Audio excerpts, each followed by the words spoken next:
Hey everyone, it's me, Dr. Whimsy, and today we are talking about how I make an assessment to determine if someone suffers from hypothyroidism and possibly an autoimmune condition like Hashimoto's thyroiditis, which is a form of hypothyroidism that is an autoimmune condition.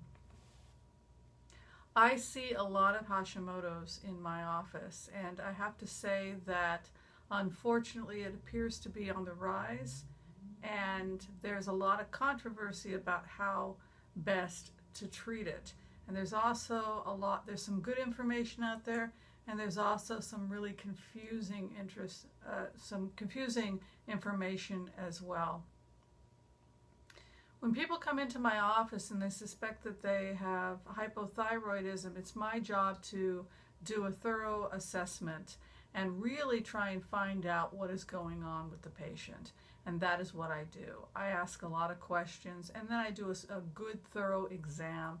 There are things that we see in a person that suffers from hypothyroidism that is visible on physical exam. For example, you might see thinning of the lateral eyebrows. You might see some swelling in the legs, what we call mixed edema. Not to mistake that with actual edema, swelling due to water. This is slightly different than edema. It's called mixed edema. You also see a patient who's fatigued a lot, tired, depressed, may have muddled thinking or foggy thinking, and then they have trouble losing weight. We have to try and figure out what all of that means. Why is the person not feeling well? Are we looking at a chronic illness like hypothyroidism, or are we looking at something else? Hypothyroidism can mimic other conditions, and we have to look at, for example, ruling out type 2 diabetes, anemia, if a person has chronic malabsorption, maldigestion.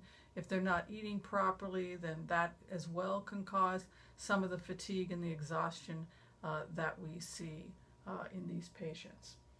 And then we have to run lab work. I can tell you that most doctors are pretty much on the same page with this, running a CBC, CMP, chem panel, lipid panel. Those are just regular lab work that every doctor will do, including a thyroid panel, absolutely.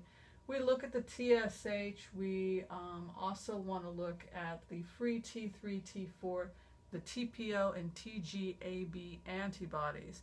And we're looking at antibodies to determine if the person actually has an autoimmune condition, Hashimoto's, that's attacking the thyroid gland. So those are all the labs we look at. I also look at other things like hemoglobin A1C in an overweight patient to see if there's a possibility that the patient is also suffering from diabetes. I want to take their blood pressure during the physical exam to see if we're also the patient has hypertension. It's not unusual with hypothyroidism, and also with prediabetes. Diabetes will often see comorbidity and hypertension. So both of those things have to be treated. And then we build a protocol once those labs come in. The protocol is usually threefold with most naturopathic doctors. We definitely will clean up the diet. We may do more testing, like trying to find out if there's a food sensitivity there. For example, there's a correlation between celiac disease, gluten sensitivity, and Hashimoto's. Also, we see some dairy sensitivity. We sometimes will recommend digestive enzymes, hydrochloric acid and pepsin in patients who are having trouble digesting their food. Talking to the patient about chewing their food well so that they're properly digesting it. All that's important. Putting them on a diet like an anti-inflammatory diet that doesn't contain gluten and limits or reduces dairy is not a bad idea. I like keeping patients in the zone who are overweight. That's my personal preference, protein with every meal. I pull the carbs, the simple carbs, and I allow them to have, of course, the complex carbs and unlimited vegetables that are in the low glycemic index. So we want to heal the gut. Excuse me. We want to heal the gut, prescribe hormones if necessary, The thyroid hormone that I like is I like to go with compounding because there isn't going to be any junk, any filler if you get a good compounded thyroid. And then I can determine how much of the T3, T4, how much of the combination in what amounts with a compounded thyroid based on the lab work that comes in. And we tend to work up rather than down, starting with a lower dose, seeing how they're doing, and after a couple months we will retest the labs of the patient to make sure that we are moving in the right direction. So we've cleaned up the diet for the patient. We've gotten them hopefully on a good regimen in terms of the right amount of medicine to be taking. Of course, exercise is a good idea as well. And then finally, there's supplementation that most naturopathic doctors will prescribe. A little bit of the supplementation is, before I actually do that, I want to talk a little bit about the diet.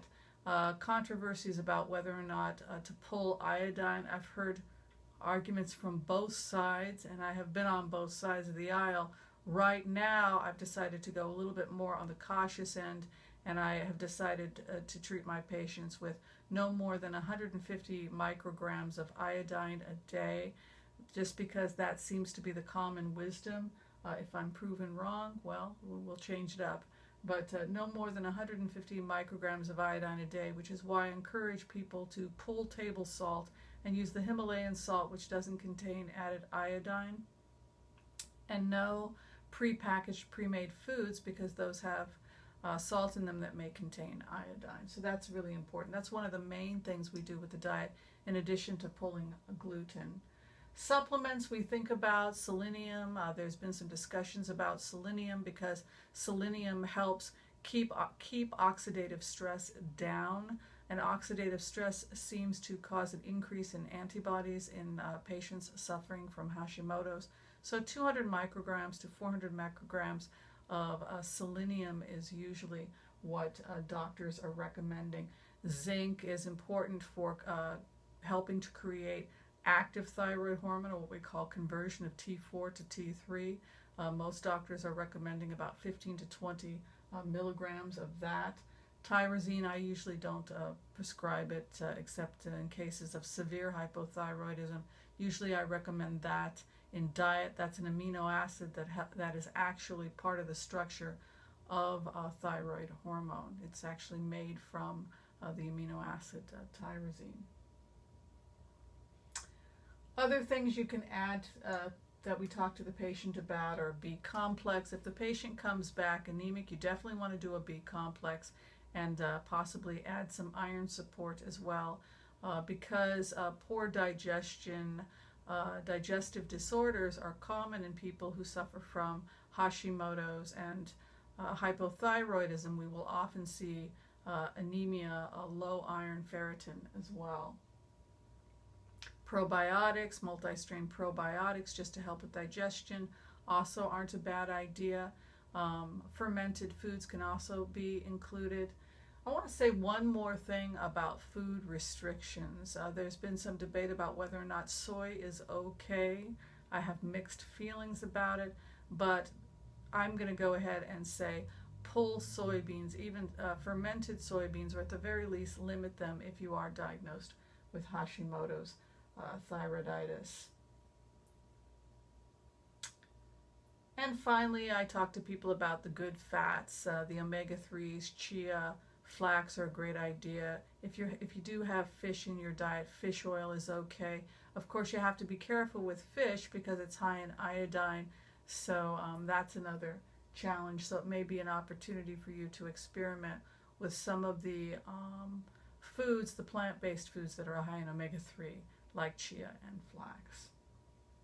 All right, so that is pretty much a good indication of some of the stuff we do. One thing I do want to add that most naturopathic doctors look at is the possibility of an active infection being a trigger as well. There are a lot of theories regarding how infections, viruses, bacterial infections can sometimes trigger conditions like Hashimoto's. If the patient has an active infection, a viral infection, it has to get treated.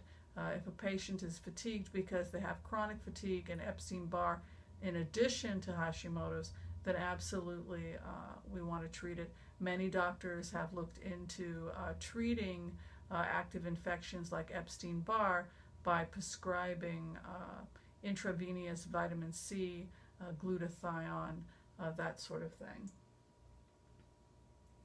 You can also give herbs. There are some great herbs out there that can help strengthen the immune system without putting the immune system out of balance. And I think that's important to understand as well. Cleaning up the environment is always a great idea.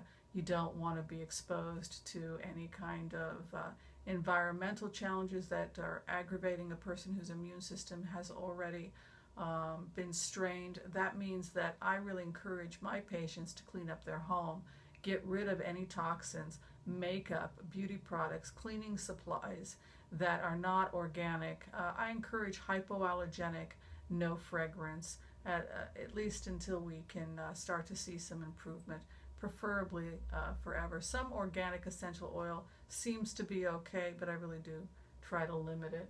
As you can see, it's a complicated condition, and there are a lot of things that naturopathic doctors do in order to stabilize and help the patient. It's not just about prescribing a thyroid hormone, but it's about seeing if we cannot reverse progression of the disease and ideally arrest the progression entirely. The problem with Hashimoto's is if you just prescribe a pharmaceutical but you don't look at the underlying cause, the disease most likely will progress until eventually the patient no longer has any functioning thyroid hormone production from the thyroid gland. And that's definitely the direction we don't want to go in. To find out more about naturopathic doctors, because I strongly recommend you try and do this with the help of a naturopathic doctor and not on your own, you can go to the American Association of Naturopathic Physicians to find a doctor in your area that can work with you, look at your labs, run some labs, and try and get you on a protocol that moves you towards health. And if you'd like to find out more about me and you happen to be in the Los Angeles area, my name is Dr. Whimsy Anderson. I will link below. For general wellness consultations, general advice, I do see patients via telemedicine. I'll link that information as well below.